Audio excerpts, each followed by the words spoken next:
கர்த்தருடைய மேலான நாமம் மகிமைப்படுவதாக. நான் ஆங்காங்கே ஊழியத்தின் பாதையிலே பல திருச்சபைகளுக்கு செல்லும் பொழுது கல்லடியான் கோணம் திருச்சபையை ஒரு மாதிரியாக சொல்லிக் கொண்டு வருகிறேன். ஒரே ஒரு முறை மாத்திரம் இங்கே நான் வந்திருக்கிறேன். ஓய்வு நாளிலே வரிசையிலே நீங்கள் வந்து அந்த காணிக்கையும் தசம பாகத்தையும் பயபக்தியோடு செலுத்தின அந்த காட்சி ஆண்டவராய் இயேசு கிறிஸ்து இரண்டாம் முறை வரும் வரையிலும் அது இருக்கும். இந்த உயிர் பிரிகிற வரைக்கும் அதை என்னால் மறக்க முடியாது. கல்லடியான் கோணம் நான் போகிறேன் அப்படின்னு என்னோட சக ஊழியர் இடத்துல சொல்கிறப்போ எல்லாரும் நீ கொடுத்து வச்சுவேன், நல்ல சபைக்கு போகிறேன் அப்படி.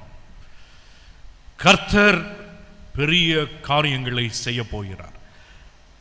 ஒரு சாட்சியோடு ஆரம்பிக்க விரும்புகிறேன்.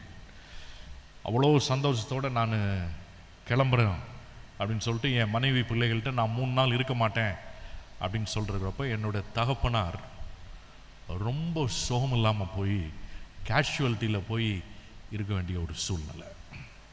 மனம் ரொம்ப உடஞ்சிருச்சு எனக்கு. அப்போ ஒரு அனுபவமிக்க ஒரு போதகர், மனசு ரொம்ப உடைந்தது, மன உளைச்சலுக்கு உள்ளானேன். அவரை கேஷுவலிட்டியில் பார்க்குறது கஷ்டமாக இருந்துச்சு. ஆண்டவரே எப்படி இது, வீட்டுக்கு அப்புறம் கூட்டிகிட்டு வந்து அவரை விட்டுட்டு நைட்டு நாகர்கோவில் எக்ஸ்பிரஸில் இருந்து இன்னைக்கு காலையில் நான் வந்து இங்கே 7 மணிக்கு வர வேண்டியது. தகப்பனுடைய உடல்நிலை சரியில்லாத காரணத்தினாலே ஒரு மணி நேரங்கள் அவரோடு நான் செலவழித்து விட்டு நான் போயிட்டு வரட்டுமான்னு கேட்டாப்பா எங்கள் அப்பா சொன்னார், ஊழியத்தை போய் முதல் செஞ்சுட்டு வா பார்த்துக்கிறேன் அப்படின்னு சொல்லிட்டு ட்ரெயினை மிஸ் பண்ணிவிட்டு பஸ்ஸு பயங்கர மழை, பெங்களூர் ஒசூரில் பெட்டி படுக்கை எல்லாத்தையும் எடுத்துகிட்டு நேராக அங்கே பஸ் ஸ்டாண்டுக்கு வர்றேன். 1 மணி நேரம், 1.5 மணி நேரம், 2 மணி நேரம், 2.5 மணி நேரம், 2.25 மணி நேரம் பஸ் வரல. மழை. ஒரு பில்டிங்கில் போய் உட்காரலான்னு பார்த்தா அவன் துரத்தி விட்டான் வெளியே. எல்லாம் என்ன நினச்சிட்டு இருக்கிறீங்க, எல்லாம் லைட் ஆஃப் பண்ணுறாரு அவர். ரொம்ப கஷ்டப்பட்டு 3 மணி நேரத்துக்கு கம்மியாக வந்த வண்டியில் ஏறி 1 மணி நேரம் கிருஷ்ணகிரியை தாண்டிச்சு, பிரேக் டவுன் ஆயிடுச்சு. சத்தியத்தை சொல்கிறதுக்கு சாத்தான் விடமாட்டான். பயங்கர பிரேக் டவுனு. இப்போ என்ன பண்ணுறதுன்னு தெரியாமல் மதுரையிலேயே இறங்கி எப்படியாவது ஒரு ட்ரெயினை பிடிச்சிடணும் அப்படின்னு சொல்லிட்டு ரொம்ப கஷ்டம், முழுமையாக ரொம்ப கஷ்டம். இறங்கி மதுரையில் வந்தப்போ இருந்த 2 ட்ரெயினும் போயிடுச்சு அப்படின்ட்டாங்க. இன்னொரு வண்டி, ஆண்டவர் என் மனசில் பேசினார். சார் அப்படியே போயிட்டு இருக்கிறப்போ நல்ல ஒரு வண்டி கிடச்சிச்சு. வந்து இறங்கலான்னு வந்து இறங்கிட்டு என்னோடய லாட்ஜில் செக் பண்ணிவிட்டு உள்ளே நான் படுத்துருக்கிறேன். எந்திரிக்க முடியல. இந்த மாதிரி நான் சோகம் இல்லாமல் போனதே கிடையாது. எப்போவுமே ரொம்ப ஓடிட்டு இருப்பேன், சுத்தமாக முடியல. ஐயோ, தனியாக வேறு இருந்தேன் லாட்ஜில். ஆண்டவர்கிட்ட உடனே ஒரு முழங்கால் போட்டு, ஆண்டவரே உம்முடைய சத்தியத்தை சுமந்து கொண்டு நான் வந்திருக்கிறேன். எனக்கு மிகவும் விருப்பமான ஒரு திருச்சபையில் 3 நாட்கள் எப்படியாவது பேசணும். இயேசுவின் ரத்தம் ஜெயம், நீங்கள் என்னை தொடணும் அப்படின்னு ஜெபம் பண்ண மாத்திரத்தில் ஒரு 1/2 மணி நேரம்தான் கர்த்தர் எல்லா காரியங்களையும் சரி செய்தார்.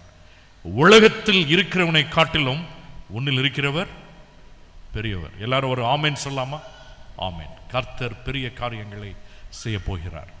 ஆகவே பெரிய அற்புதங்களை செய்த ஆண்டவர். முழுமையாக சரியான தூக்கம் இல்லை, நாள் முழுமையாக. ஒருவேளை பிரசங்கம் பண்ணிருக்கிறப்ப தூங்கிட்டேன் அப்படின்னா பாஸ்டர் நீங்கள் அதை முடிச்சிருங்க. சரி, ஜெபம் செய்வோம். எங்களை அதிகமாய் நேசித்து வழிநடத்தி வருகிற அன்பின் பரமபிதாவே, உம்முடைய திருநாமத்திற்கே துதி கன மகிமை அனைத்தும் செலுத்துகிறோம். பூர்வ காலங்களில் பங்கு பங்காகவும் வகை வகையாகவும் தீர்க்கதரிசிகள் மூலமாக பிதாக்களுக்கு திருவுளம் பற்றின தேவன் இந்த கடைசி நாட்களில் குமாரன் மூலமாய் திருவுளம் பற்றுகிறார். இந்த நேரத்திலும் ஆவியானவர் உம்முடைய அருமையான ஆவியை கொண்டு இன்று மாத்திரமல்ல அடுத்த 3 நாட்களும் எங்களோடு கூட நீர் பேசும்படியாய் ஜெபிக்கிறோம். ஆசீர்வதியும் ராஜா. எல்லா துதி கன மகிமையும் நீரை எடுத்துக்கொள்ளும். இயேசுவின் மூலம் கேட்கிறோம் பிதாவே, ஆமென். வேதத்தில் கடைசி புஸ்தகம். இந்த கடைசி புஸ்தகத்தில் கடைசி அதிகாரத்தில் 3 முறை ஆண்டவர் ஒரே காரியத்தை மீண்டும் மீண்டும் சொல்றார். கடைசி புஸ்தகம், கடைசி அதிகாரம், அதுவும் 1 முறை 2 முறை அல்ல, 3 முறை. சொல்லுங்க சபையார், 3 முறை ஆண்டவர் வேதத்தினுடைய கடைசி அதிகாரம் புஸ்தகத்தில் என்ன சொல்றார்? சொல்லுங்க பாப்பா. 3 முறை. அதை 3ஐயும் நம்ம இப்ப படிக்க போறோம். யாராவது ஒருத்தர் 7வது வசனத்தை வாசிங்க.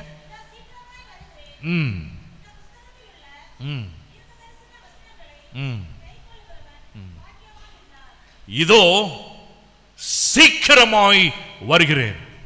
அட்வென்டிஸ்ட் அப்படின்னா என்ன அர்த்தம்னா, waiting for the second coming of Christ.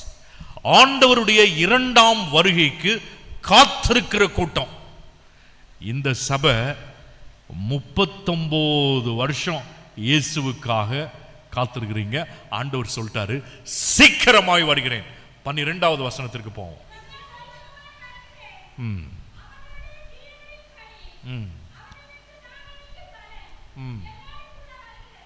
ஆண்டவர் என்ன சொல்றாரு? இதோ சீக்கிரமாய் வருகிறேன். முதல் முறை சொன்னாரு, 2வது முறையும் இப்ப ஆண்டவர் சொல்றாரு.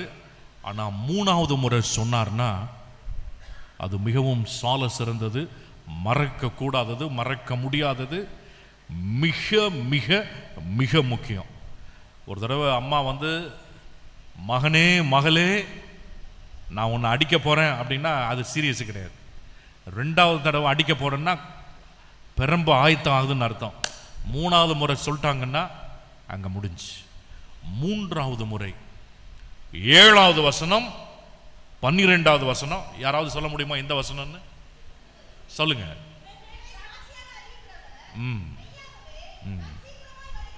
போதும். இதோ சீக்கிரமாய் வருகிறேன். 2வது என்ன படிச்சோம்? சொல்லுங்க. இதோ சீக்கிரமாய் வருகிறேன். அடுத்த வசனத்துக்கு போவோம். மெய்யாகவே சீக்கிரம் வருகிறேன். இது சொல்லி முடிச்சோன்ன மறு உத்தரவு எப்படி இருக்கணும் அப்படின்னு சொன்னா ஒரே வார்த்தை தான் மறு உத்தரவு. அது என்ன மறு உத்தரவுங்க? ஆமென். இப்போ நான் என்ன சொல்ல போறேன்னா, இந்த 3 வசனத்துக்கு போய் நான் சீக்கிரமாய் வருகிறேன் நான் சொல்லுவேன். 3 முறை முடிச்சோன்ன நீங்க ஒரே வார்த்தை என்ன சொல்லணும்? ஆமென் மாத்திரம் இல்ல, கர்த்தராகிய இயேசுவே வாரோம். சரி, 7வது வசனத்துக்கு ஐயா போலாம். இதோ சீக்கிரமாய் வருகிறேன். இதோ சீக்கிரமாய் வருகிறேன். மெய்யாகவே நான் சீக்கிரமாய் வருகிறேன். இன்னும் நல்லா சொல்லுங்க. இன்னும் ஒரு முறை சொல்லுங்க. ஆமென். கர்த்தராகிய இயேசுவே வாரோம்.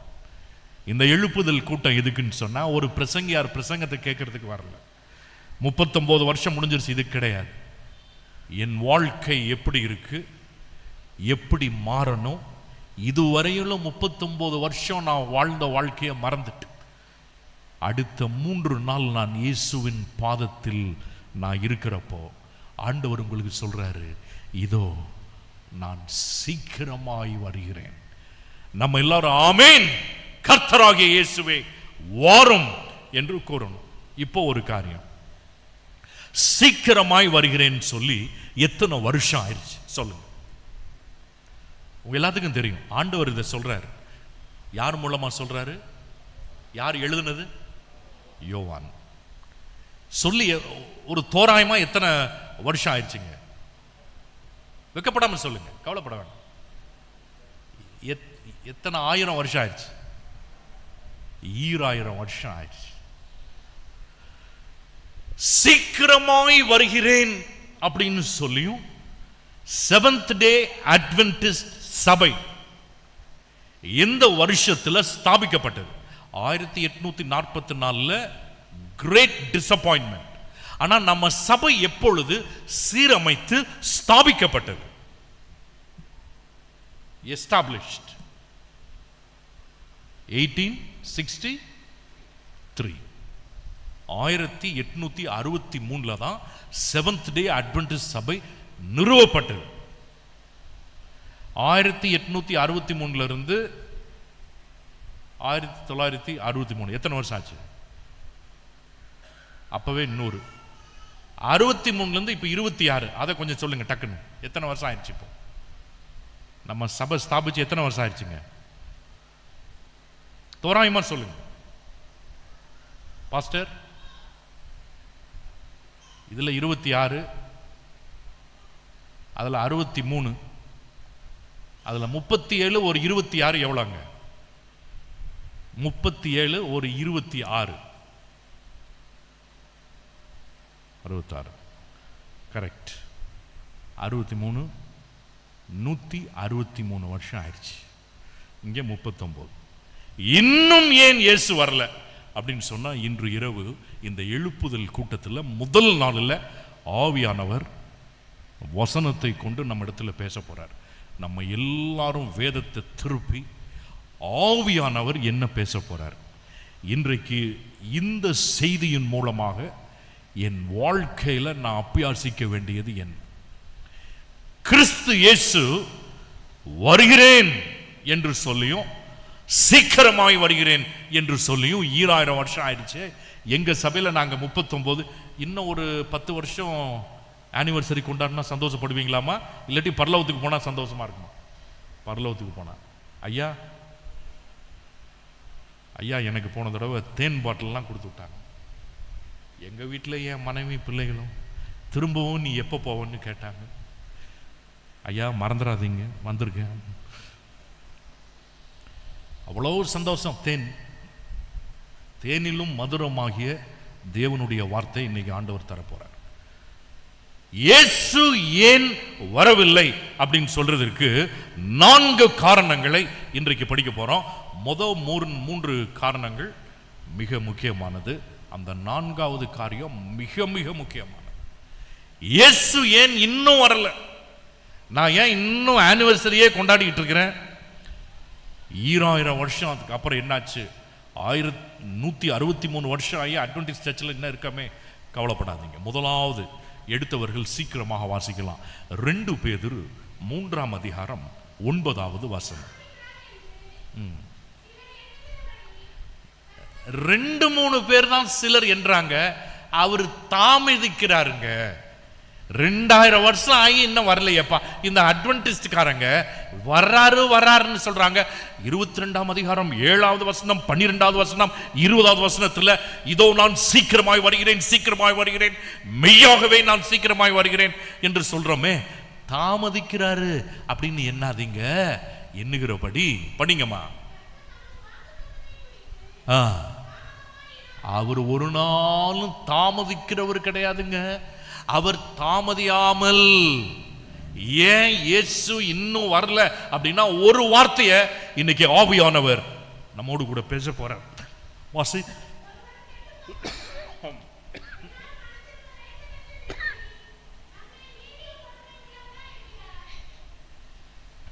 ஒருவரும் கெட்டு போகாமல். இதுல எது முக்கியமான ஒரு வார்த்தை சொல்லுங்க பாப்பா. 2வது பாகத்துல ஒரே வார்த்தை தான். என்ன வார்த்தைன்னு சொல்லுங்க பாப்பா. அதனாலதான் இயேசு இன்னும் வரல. எல்லாரும் ஒரு வார்த்தை தான். எல்லாரும் மனம் திரும்ப வேண்டும் என்று விரும்பி நம்மேல் எப்படி இருக்கிறாருங்க? நீடிய பொறுமையுள்ளவரா இருக்கிறார். இன்னைக்கு இயேசு ஏன் வரலன்னா, இன்னும் எல்லாரும் மனம் திரும்பல. என் வாழ்க்கையை நான் எடுத்துட்டு, ஆண்டவரே என் குடும்பத்தில் ஒரு தலைவனாக, அதுவும் சவுத் ஈஸ்ட் இந்தியாவில் எனக்கு ஒரு பொறுப்பு கொடுக்கப்பட்டிருக்கிறது. ஆண்டவரே நான் பாவத்திலிருந்து நான் மனம் திரும்பி இருக்கிறேன்னா, முதலாவது நான் மனம் திரும்ப வேண்டும். இன்றைக்கு நான் மாத்திரம் அல்ல, எல்லாரும் மனம் திரும்பணும். எல்லாரும் மனம் திரும்பினா தான் இயேசு விரும்புவார். அவருடைய விருப்பம் கல்லடியான் கோணம் திருச்சபையை அவ்வளவு நேசிச்சு, நீங்க எல்லாரும் நம்ம எல்லாரும் மனம் திரும்பி வந்து நம்ம மேல நீடிய பொறுமையுள்ளவராயிருக்கிறார். எல்லாரும் இன்னைக்கு எல்லாரும்னா, இன்னைக்கு ஆண்டவர் ஒரு செய்தியை பிரசங்கம் பண்றதுக்கு வர சொல்ல, ஒரு பிரசங்கியார் உங்களுக்கு தேவையில்லை. ஆவியானவர் இயேசு கிறிஸ்து பரலோகத்தின் தேவன், இதோ நான் சீக்கிரமாய் வருகிறேன், இதோ நான் சீக்கிரமாய் வருகிறேன், இதோ மெய்யாகவே நான் சீக்கிரமாய் வருகிறேன்னா உங்க சபை எல்லாரும் சேர்ந்து ஆமென் ஆண்டவரே, நான் இன்னும் மனம் திரும்பலையே. 40 வருஷத்துக்கு முன்னாடி இருந்த கோபம் இன்னைக்கு இருக்கு, வைராக்கியம், மன்னிக்கப்படக்கூடாத சுவாவம், நமக்குள்ள ஒற்றுமையின்மை, இதெல்லாத்தையும் நம்ம ஆண்டவர் சொல்றாரு எல்லாரும் மனம் திரும்பி. இது முதல் காரணம். இரண்டாவது இன்னொரு காரணம், மத்தேயு 24:14 நம்ம வாசிப்போம்.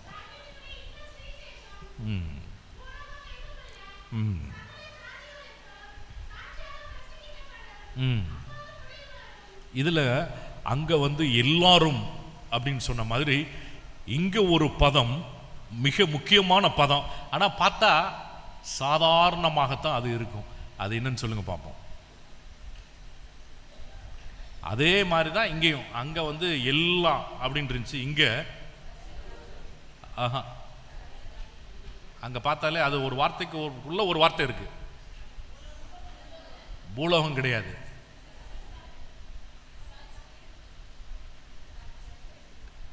பூலோகம் அதோட இன்னொரு வார்த்தை இருக்கு, எங்கும் இல்லை.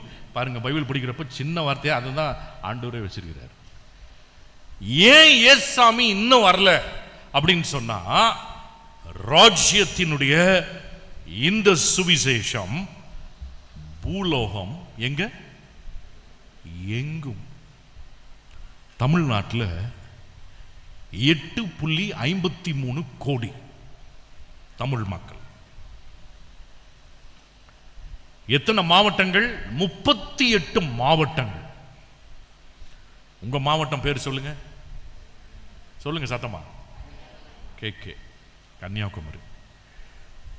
எஸ்டிசி எத்தனை மாவட்டம் இருக்கு தெரியுமா? எஸ்டிசி இல்ல, சொல்லுங்க பாஸ்டர் ஐயா, உங்களுக்கு தெரியும் எத்தனை மாவட்டம்? 7 மாவட்டம். 7. எத்தனை அட்வென்டிஸ்ட் இருக்குன்னு தெரியுமா நம்ம தமிழ்நாட்டில்? 8.53 கோடி தமிழ் வாழ் மக்கள். மெட்ராஸில் மாத்திரம் 1 கோடி. 1,39,000 40,000 அட்வென்டிஸ்ட் தான் ஹோல் தமிழ்நாட்டில்.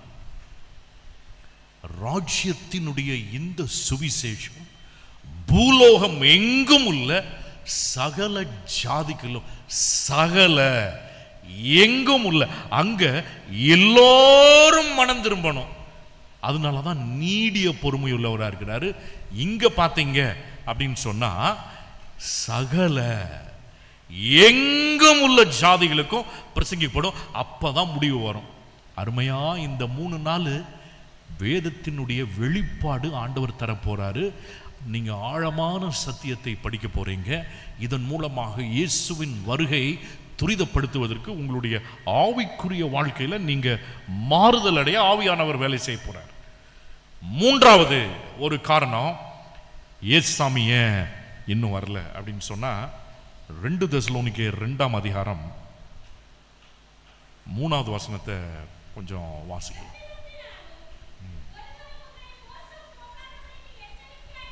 சரி, நல்லா கவனிச்சுங்க.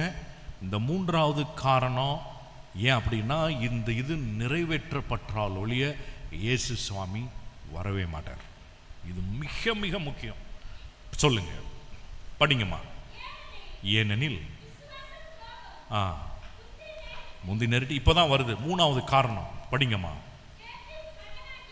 கேட்டின் மகன். நான் ஒரு கேள்வி கேட்கிறேன், யாருடைய மகன்? கேட்டின் மகன். படிங்க. கேட்டின் மகன் பாவ மனுஷன், சொல்லுங்க, வெளிப்பட்டால் ஒழிய அந்த நாள் வராது. ரொம்ப நன்றி அம்மா. எந்த மகன் சொல்லுங்க ஐயா, அம்மா? கேட்டின் மகன். இந்த கேட்டின் மகனுக்கு இன்னொரு பெயர் உண்டு. என்ன பெயர் அது? பாவ மனுஷன். ஆச்சரியமா இருக்கே. கேட்டின் மகன் பாவ மனுஷன். 39 வருஷம் நீங்க அட்வென்டிஸ்டா இருக்கிறீங்க, சொல்லுங்க தயவு செய்து, இந்த கேட்டின் மகன் பாவ மனுஷன்னா யாரு?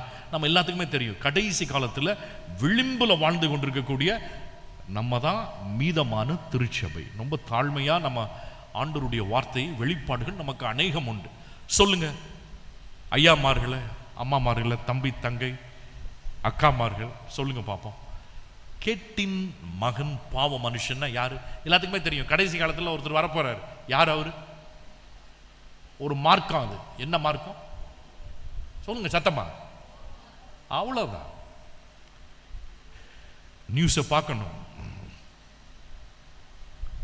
மிருகம் வெளிப்படுத்தின விசேஷத்தில் எத்தனை மிருகம்? மொதம் 2 மிருகம். ஒரு மிருகம் எங்கிருந்து வருதுங்க? ஆமா. 2வது மிருகம் எங்கிருந்து வருது? வெரி குட், அழகா சொல்றீங்க. இதெல்லாம் நம்ம படிக்கணும். பாவ மனுஷன். அப்போ முதலாவது, இதோ நான் சீக்கிரமாய் வருகிறேன் என்று ஆண்டவர் சொன்னாலும், இதோ நான் சீக்கிரமாய் வருகிறேன், மெய்யாகவே நான் சீக்கிரமாய் வருகிறேன், ஆமென் அப்படின்னா அப்படியே ஆகட்டும். ஆனா எல்லாரும் மனம் திரும்பல இன்னும். அதனாலதான் இயேசுசாமி வரல. அவர் வர்றதுன்னா 2000 வருஷத்துக்கு முன்னாடியே 50 வருஷத்துல வந்திருக்கலாமே. நம்ம எல்லாரும் அழிஞ்சு போயிருப்போமே. உங்க அப்பா மொபைலை பார்க்காத அப்படின்னு பாப்பா உங்கள்கிட்ட சொன்னாங்கன்னா உங்க நல்லதுக்கு தான் சொல்றேன். உங்க அம்மா அந்த பையனை நீ விவாகம் பண்ணாதன்னா, தங்கச்சிமார்களே, அம்மா சொல்றது தட்டாதீங்க. உங்க போதகர் சரியான வழியில நீங்க போகல, வழி தப்பி போறீங்கன்னு சொன்னார்னா அவர் மேல வருத்தப்படக்கூடாது. நம்ம எல்லாரும் கடைசி காலத்தில் கிறிஸ்துவை போல மறுரூபமாக்கப்படணும். ஏன் ஏசாமி இன்னும் வரலன்னா, எலன் ஒயிட் அம்மையா சொல்றாங்க, ஆண்டவருடைய குணாதிசயம் கிறிஸ்தவர்களிடத்தில் வெளிப்படும் வரையிலும் இயேசு வரமாட்டார். இன்னும் நீங்களும் நானும் ஏசாமி வராம இருக்கிறது காரணமே நம்ம தான். மனம் திரும்ப வேண்டும். எல்லாரும் பூலோகம் எங்கும் சாட்சியாக சகல ஜனத்திற்கும் பிரசங்கிக்கப்பட வேண்டும். கேட்டின் மகன் பாவ மனுஷன். இதெல்லாம் சாதாரணம். இப்ப கடைசியா ஒரு காரியத்தை முடிக்க போறோம். பாஸ்டர் எத்தனை மணிக்கு? 8:30 எல்லாம் முடிச்சிடலாமா? பிரச்சனை இல்லை. நான் இன்னும் ஒரு 10 நிமிஷம் பேசலாமா? ஐயா பேசலாமா? பரவாயில்ல, யாரும் கோவப்படுற மாதிரி தெரியல. மேடம் பேசலாங்களா? ரொம்ப தேங்க்ஸ் மேடம், ரொம்ப சந்தோஷம்.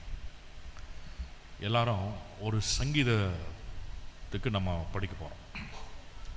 இந்த சங்கீத புஸ்தகம் மிக மிக முக்கியமான ஒரு புஸ்தகம். இந்த புஸ்தகத்தை ஒரு 4 வசனத்தை படிக்க போறோம். 2ஆம் வருகைக்கும் இந்த புஸ்தகத்திற்கும் அதிக சம்பந்தம் உண்டு. ஒருவேளை 10 நிமிஷத்துக்கு அப்புறம் பேசினாலும் கடிகாரத்தை தயவு செய்து பார்க்காதீங்க. கடிகாரமே இல்லாத மாதிரி நினைச்சுக்கோங்க. இங்கே ஒன்றும் கடிகாரம் இல்லைல்ல? சரி, ரொம்ப சந்தோஷம். நான் எனக்கு மட்டும்தான் தெரியும். வாங்க, சங்கீதம் 110. எல்லாரும் வாங்க. சங்கீதம் 110. 110 முதலாவது வசனத்தை இப்ப நம்ம வாசிக்க போறோம். ஒரு நிமிஷம். இங்க 2 கதாபாத்திரங்கள், 2 பேர். முதல் யாருன்னு சொல்லுங்க பாப்போம். கர்த்தர். இன்னொருத்தர் யாருங்க? இன்னொருத்தர் யார் சொல்லுங்க? இல்ல அங்க போட்டிருக்கு ஆண்டவர். திருப்பி சொல்லலாம். முதல் என்னது? கர்த்தர்.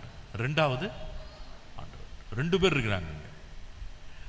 கர்த்தர் என் ஆண்டவரை நோக்கி. 2 பேருக்கும் இப்போ சம்பாஷணை, பேச்சுவார்த்தை நடக்குது. ஒருத்தர் கிடையாது. இவர் கர்த்தராகிய ஆண்டவர் கிடையாது. இது கர்த்தர் என் ஆண்டவரை நோக்கி. நான் உம்முடைய. நான்னா அப்ப 2 பேர் இருக்கிறாங்க. அப்போ கர்த்தர் என் ஆண்டவரை நோக்கி. இப்போ ஒரு ஆழ்ந்த சத்தியம். கர்த்தர்னா யார் சொல்லுங்க? நம்ம எல்லாருக்குமே தெரியும். கர்த்தாதி கர்த்தர், தேவாதி தேவன், ராஜாதி ராஜா, கர்த்தர். யாரு? உங்களுக்கு எல்லாத்துக்கும் நல்லா ஆழ்ந்து படிச்சிருக்கிறீங்க. எந்த தேவன் இவர்? கர்த்தர். யாருங்க இது? சொல்லுங்க, பயப்பட வேண்டாம். 3 பேர் இருக்கிறாங்க. அந்த 3 பேர்ல யாரு இவர்? வெக்கப்பட வேண்டாம், அதேரியமே படக்கூடாது. சத்தியத்தை குறித்து சந்தேகம் வரக்கூடாது. பிதாவானவர். Thank you sister, God bless you. English பைபிள்ல பாத்தீங்க அப்படின்னு சொன்னா capital L, capital O, capital R, capital D Lord. கர்த்தர், ஆண்டவர் அப்படின்னு சொல்றப்போ கேபிட்டல் எல் இருக்கும், small O, small R, small D. இது யாரை குறிக்குதுன்னு பாஸ்டர் ஐயா? ரொம்ப நன்றி. இயேசு கிறிஸ்துவை குறிக்குது. பிதாவாகிய தேவனுக்கும் குமாரனாகிய இயேசு கிறிஸ்துவுக்கும் ஒரு சம்பாஷணை. 2 பேரும் பேசிக்கிறாங்க. இது அருமையான ஒரு சத்தியம். இதை புரிஞ்சுக்கிட்டீங்கன்னா எதுக்கு ஆனிவர்சரி கொண்டாடணும்? முதல் காரியத்தை ஆண்டவர் என்ன சொல்றாரு அப்படின்னு பார்த்தா, கடைசி லைனுக்கு வாங்க. நீர் என்னுடைய, எங்க உட்காரணுமா? வலது பாரிசத்தில் உட்காரும். முதல் பாயிண்ட் என்ன அப்படின்னு பார்த்தா, கர்த்தர் பிதாவானவர் இயேசுவை நோக்கி நீர் என்னுடைய வலது பாரிசத்தில் உட்காரும் அப்படிங்கிறாங்க. இப்போ ஒரு கேள்வி, இயேசு சுவாமி இப்ப எங்க இருக்கிறாருங்க? தயவு செய்து சொல்லுங்க.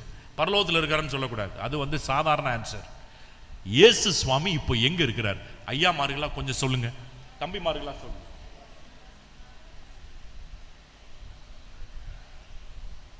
இப்ப நம்ம படிச்ச வசனத்தை வச்சு நான் கேட்கிறேன், இயேசு எங்கே இருக்கிறார்?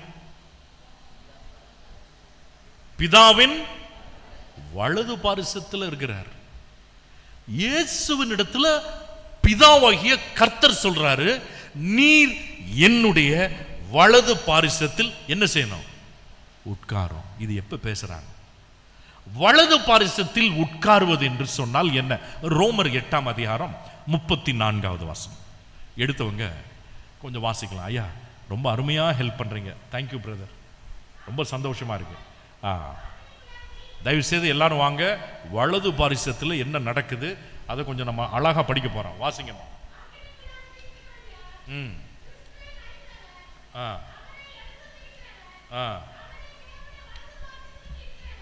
வலது பாரிசத்தில் இருக்கிறவர். முதலாவது என்னன்னா, கர்த்தர் ஆண்டவரிடத்தில் பேசுகிறார். இரண்டாவது என்னன்னா, இயேசு கிறிஸ்து எங்கே உட்கார்ந்திருக்கிறார்? தேவனுடைய, எல்லாரும் சொல்லுங்க தயவு செய்து, என்ன செய்யறாரு? வலது பாரிசத்தில் உட்கார்ந்திருக்கிறார். இப்ப அவர் என்ன செய்யறாரு? வலது பாரிசத்தில் உட்கார்ந்து என்ன செய்யறார் சொல்லுங்க. ஆமாக்கா, சரி. இப்போ நீங்க அங்கிருந்து என்ன பாக்குறீங்க?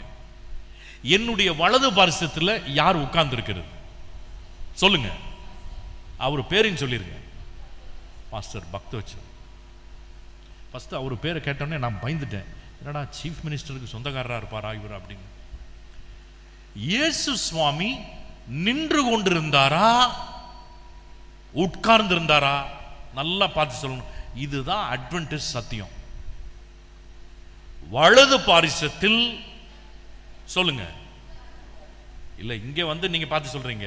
8 அது ஐயா, அந்த ரோமர் 8:34 வாங்க, நல்லா படிங்க.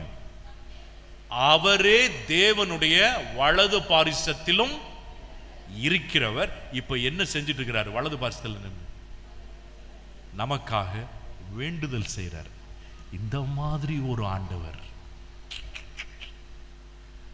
வலது பாரிசத்தில் 1844 அக்டோபர் 22 இருந்து இன்னைக்கு வரைக்கும், ஆஹா, வலது பாரிசத்தில் உட்கார்ந்து கொண்டிருக்கிறார்.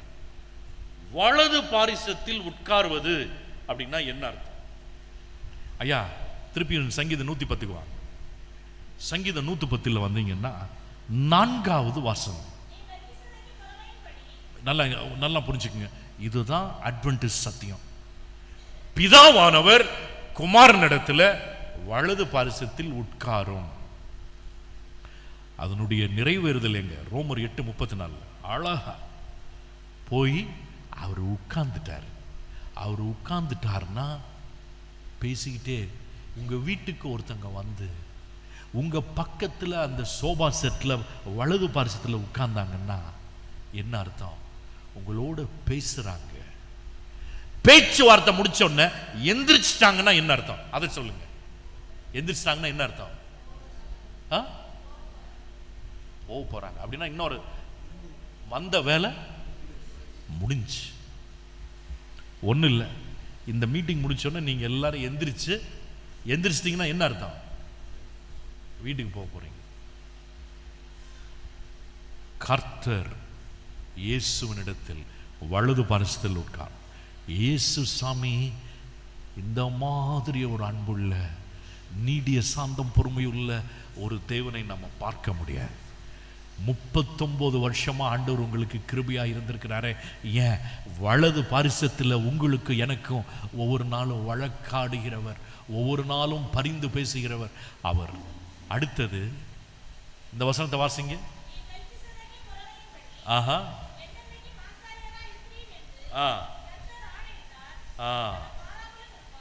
நல்லா கவனிச்சுக்கணும். 12 கோத்திரத்தில் ஒரே ஒரு கோத்திரத்துக்கு மாத்திரம்தான் இந்த ஆசாரியர் ஆகும்படி ஆண்டவர் தெரிந்து கொண்டார். எந்த கோத்திரம்? லேவியர். இங்கே எப்படி வேற மாதிரி ஒரு முறைமை.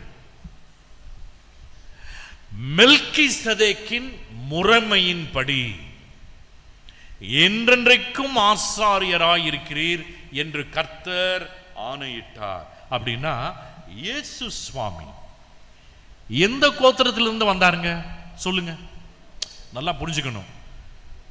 ஆசாரிய ஊழியம் மகா பரிசுத்த ஸ்தலத்துல பிரதான ஆசாரியா இருக்கிறதுக்கு ஒரே ஒரு கோத்திரத்துல மாத்திரம்தான் அவங்களுக்கு தகுதி உண்டு.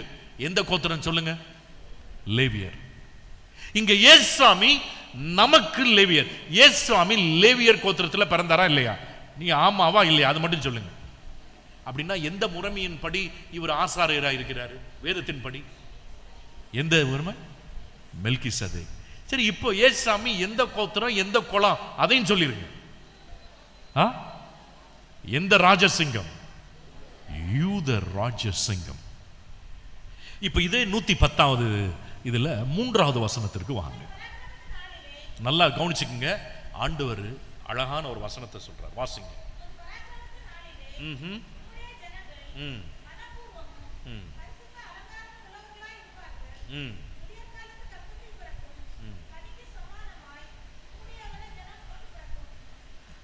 இப்ப பாருங்க, 39 வருஷமா ஆண்டவர் உங்க சபையில என்ன செஞ்சாரு?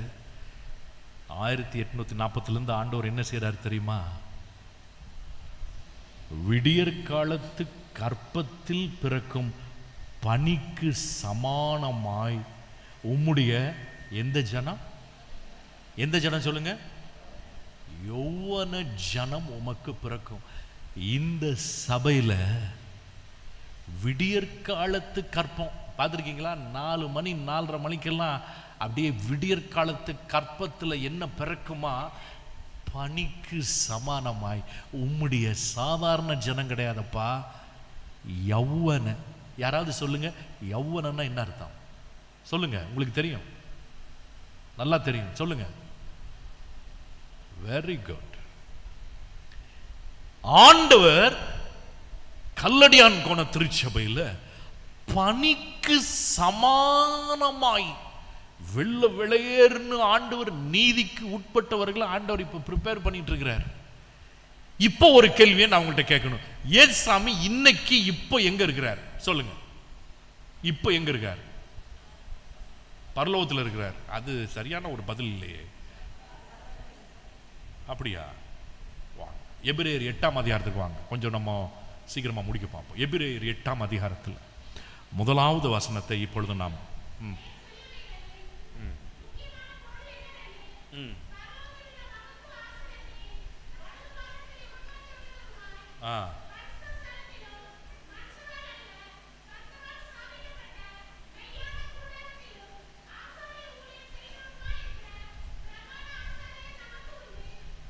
இப்போ எங்க இருக்கிறார் சொல்லுங்க, இந்த வசனத்தின் அடிப்படையில் எங்க இருக்கிறார் சொல்லுங்க பார்ப்போம். எங்க இருக்கிறாரு? மகா பரிசுத்த ஸ்தலத்தில். இப்போ ஒரு வசனத்தை நம்ம வாசிக்க போறோம், நம்ம முடிக்க போறோம். கடைசி புஸ்தகம் பழைய ஏற்பாட்டுக்கு வாங்க. பழைய ஏற்பாட்டில் இருக்கிற கடைசி புஸ்தகத்திற்கு நம்ம இப்பொழுது வருவோம்.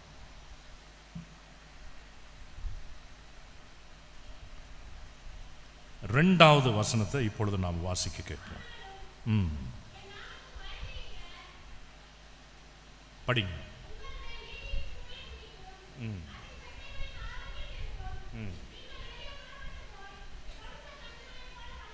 ஒரு நிமிஷம். இப்போ நம்ம படிக்க போன கடைசி 2 வசனம் மிக முக்கியம். ஒரு நிமிஷம் 2 நிமிஷம் எடுத்தாலும் தப்பாக நினச்சிக்காதீங்க. ஆண்டவருடைய சத்தியத்தை நம்ம கேட்டு போனோம். மல்கியா 3ஆம் அதிகாரத்திற்கு வாங்க. இருங்க ஒரு நிமிஷம். 3ஆம் அதிகாரத்தில் ஐயா முதல் வசனத்தை போடுங்க. 4வது வசனத்தை போட்டிருக்கீங்க. 3வது வசனத்தில் 3ஆம் அதிகாரத்தில் முதல் வசனம் எல்லாரும் நன்றாக கேட்டு, ஆண்டவர் முதல் நாளில் ஆண்டவர் நமக்கு தருகிற ஒரு ஆசீர்வாதம். 3ஆம் அதிகாரம் முதல் வசனம் வாசிங்க. படிங்க.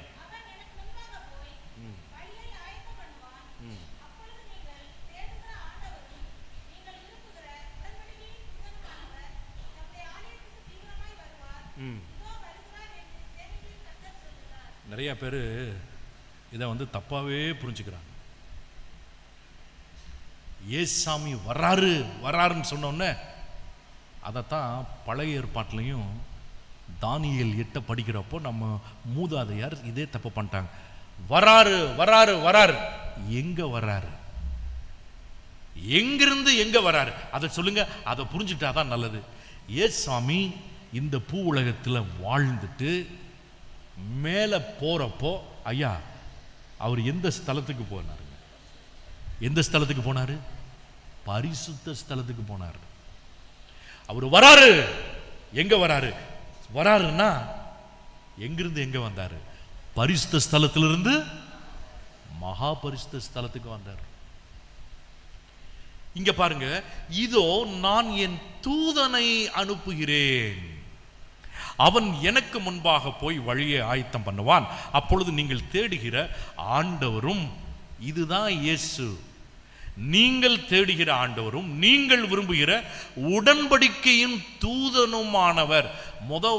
தூதன், 2வது தூதனும் மாணவர். ஐயா தூதனும் மாணவர்னா யாருங்க? இயேசு தம்முடைய ஆலயத்திற்கு எப்படி வராரு? தீவிரமாய் வராரு. எமர்ஜென்சி. இயேசு எங்க வரலப்பா, வரல வரல வரல. இயேசு இன்னும் அட்வென்டிஸ்ட் சர்ச்சில் அவர் வராரு வராரு வராரு, இதோ வருகிறார் என்று சேனைகளின் கர்த்தர் சொல்றாரு. எங்க தப்பா புரிஞ்சுட்டாங்க தெரியுமா? எங்கிருந்து எங்க போயிட்டாரு? பரிசுத்த ஸ்தலத்திலிருந்து எங்க போயிட்டாருங்க? மகா பரிசுத்த ஸ்தலத்துக்கு போயிட்டாரு. ஆலயத்திற்கு தீவிரமாய் வருவார். வந்துட்டாரு. இப்ப நான் ஒரு அதிகாரத்தை சொல்லுவேன், புஸ்தகத்து பேரை சொல்லுவேன். நீங்க தான் வசனத்தை கண்டுபிடிச்சு எங்கிருந்து எங்க வராருன்னு சொல்லணும். தானியேல் 7 அவங்களும் தப்பா புரிஞ்சுட்டாங்க. ஆனா அருமையான அங்கேயும் 2 பேர், பிதா குமாரனுக்கு அங்க வேற மாதிரி பேரு. எத்தனை பேர் அழகா நீங்க எடுப்பீங்க? ஐயா கண்டுபிடிச்சிட்டாங்களா? எடுத்தவங்க வாசிங்க பார்ப்போம். தானியேல் 7 எந்த வசனமா இருக்குன்னு நினைக்கிறீங்க? என்கிட்ட சொல்லக்கூடாது, நீங்க கரெக்டா படிக்கணும். நான் கரெக்டா இல்லையா? பாஸ்டர் யாரும் எடுக்கலைன்னா நீங்க படிச்சிருங்க.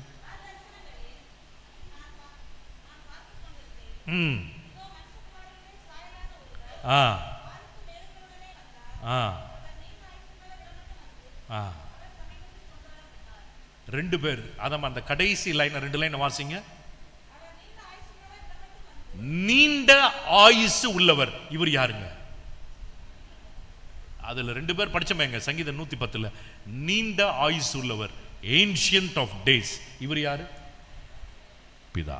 இன்னொருத்தர் யாருங்க? அவரு என்னன்னு போட்டிருக்காங்க? அவரு அங்க ஒருத்தர், அங்க என்னன்னு போட்டிருக்கு?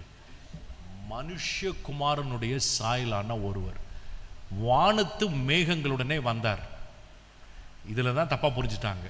அங்கேயும் வானத்தில் வர்றாருன்னா ஓ ஏசாமி வர்றாருன்னு நினைச்சிட்டாங்க. அவர் நீண்ட ஆயுஸ் உள்ளவர். இடம் மட்டும் வந்து எங்க வர்றாரு தெரியுமா? நீண்ட ஆயுஸ் உள்ளவர். கர்த்தர் சொல்றாரு வலது பார்சத்துல வந்து உட்காருங்க. இதை தப்பா புரிஞ்சுக்கிட்டாதான் நமக்கு ஒரு பிரச்சனை. நீண்ட ஆயுஸ் உள்ளவர், இடம் மட்டும் மனுஷகுமாரனுடைய சாயலான ஒருவர் வானத்து மேகங்களுடனே அங்க வந்தாரு. அவர் சமீபத்தில் கொண்டு வரப்பட்டார். இது வந்து இரண்டாம் வருகையா? அதை மட்டும் சொல்லுங்க. இரண்டாம் வருகையா இல்லையா? இது இரண்டாம் வருகையா இல்லையா? இல்ல. இது ஏசாமி எங்கிருந்து எங்க போனார் ஐயா? பரிசுத்த ஸ்தலத்திலிருந்து. இதை மட்டும் புரிஞ்சுக்கோங்க. ஒரு வசனத்தை வாசிப்போம். மிகவும் பொறுமைசாலியா இருந்துட்டீங்க, ரொம்ப சந்தோஷம். ரோமர் 8:19. உண்மையாலுமே இதுதான் கடைசி வசனம். உண்மையாலுமே நான் சொல்றேன். 8:19 ரோமர்.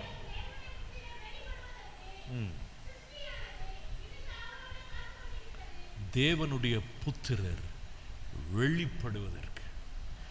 எதுக்கு தெரியுமா இந்த 3 நாள் மீட்டிங் ஐயா? பனிக்கு சமானமாய். சொல்லுங்க, எந்த ஜனம்? எந்த ஜனம்? விடியற் காலத்து படிச்சமே கற்பத்துல பனிக்கு சமானமா.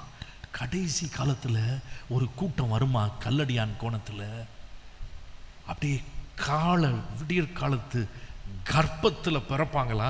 அவங்க எப்படி இருப்பாங்கன்னா இந்த 3 நாள் மீட்டிங்ல பனிக்கு சமானமா இருப்பீங்க. நீங்க வெள்ளை வெளியேர்னு இருப்பீங்க. அதனாலதான் இந்த ஆனிவர்சரி, இந்த 3 நாட்களும் பனிக்கு சமானமாய். என்ன அர்த்தம்? வெள்ளை வெளியேர்னு இயேசுவின் திரு ரத்தத்துல தோய்க்கப்பட்டு இன்னைக்கு எல்லாரும் ஒரு முக்கியமான தீர்மானத்தோட வீட்டுக்கு போகணும். இயேசு ஏன் வரல? பிதாவின் வலது பாரிசத்தில் இன்னும் நான் மனம் திரும்பாததுனால டிலே. நான் மனம் திரும்பணும். இன்னைக்கு நான் இதை எனக்கு பேசிக்கிறேன். நான் மனம் திரும்பணும். பனிக்கு சமானமான ஒரு கூட்டம் வரும்பா. எவ்வளவு அருமையான ஆண்டவர். ஒருவரும் கெட்டு போகாமல் தாமதிக்கிறார் என்று யாரும் அவரை தவறாக எண்ணிராதீங்க. எல்லோரும் மனம் திரும்பணும். அதனாலதான் வரல. இந்த ராஜ்யத்தின் சுவிசேஷம் பூலோகம் எங்கும் பிரசங்கிக்கப்படணும். அதனாலதான் அவர் வரல. கேட்டின் மகன் என்ன அவர் பேரு? பாவ மனுஷன் வெளிப்படணும். இதெல்லாம் பார்க்கணும். கர்த்தர் ஆண்டவரிடத்துல சொல்றார். தானியேல்ல என்ன படிச்சோம்? மனுஷகுமாரனுக்கு ஒப்பான ஒருவர் யார்கிட்ட வந்தாருங்க? நீண்ட ஆயுசு. அப்ப இயேசுவாமி செய்கிற இந்த ஆசாரிய ஊழியம் மெல்கிசேதேக்கின் முறைமையின்படி பரிசுத்த ஸ்தலத்திலிருந்து மகா பரிசுத்த ஸ்தலத்திற்கும் அவரு நான் வசனம் வந்துகிட்டே இருக்கு. இன்னைக்கு நிப்பாட்டிடுறேன், நாளைக்கு படிக்கலாம். தானியேல் 12:1. யாரும் பைபிள் திறக்கக்கூடாது, பாராம சொல்லுங்க.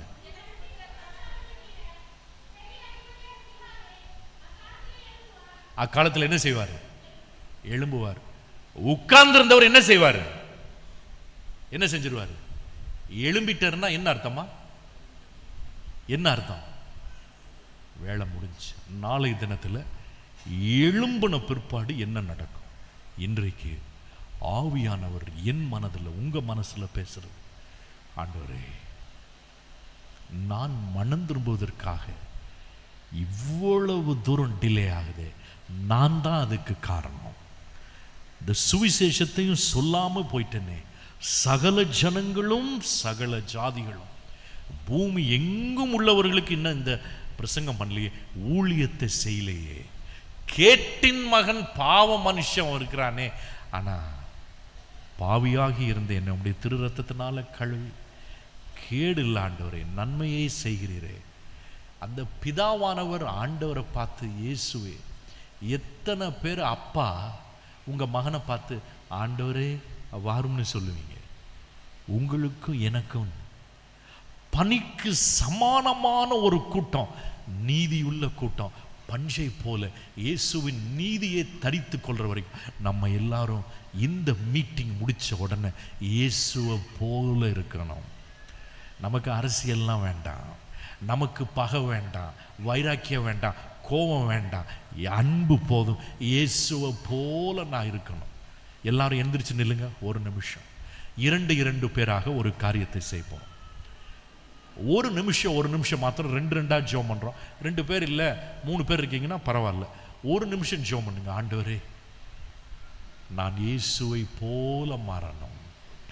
பனிக்கு சமானமான நீதியுள்ள ஒரு கூட்டம். ஆண்டவரே, நீர் பிதாவின் வலது பரிசத்தில் எனக்காக பரிந்து பேசுகிறீரே, நன்றி ராஜா. இன்றைக்கு என்னை தாழ்த்தி என் பாவங்களை எல்லாம் நான் அறிக்கை செய்து உம்மிடத்தில் வர்றேன். நீர் சீக்கிரமாக மேகங்களுடனே எங்கே வந்திருக்கிறீங்களா ஆண்டவரே? நீண்ட ஆயுசுள்ள ஒரு இடத்துல வந்தீங்க, பிதாவின் இடத்துல போனீங்க. அதை தவறாக நாங்கள் புரிஞ்சுக்கிறோமே. இயேசு பரீட்சை வருதுங்கிறது முக்கியம் கிடையாது. படிச்சிட்டிங்களா? 2-3 பேர் சேர்ந்து பாவ அறிக்கையோடு முதல் நாளில், கேட்டின் மகன் கிடையாது, நான் தேவனுடைய புத்திரன், எல்லாரும் நம்ம வாழ்க்கையை கொடுத்து பனிக்கு சமானமானவர்கள் நீங்கள் எல்லாரும்.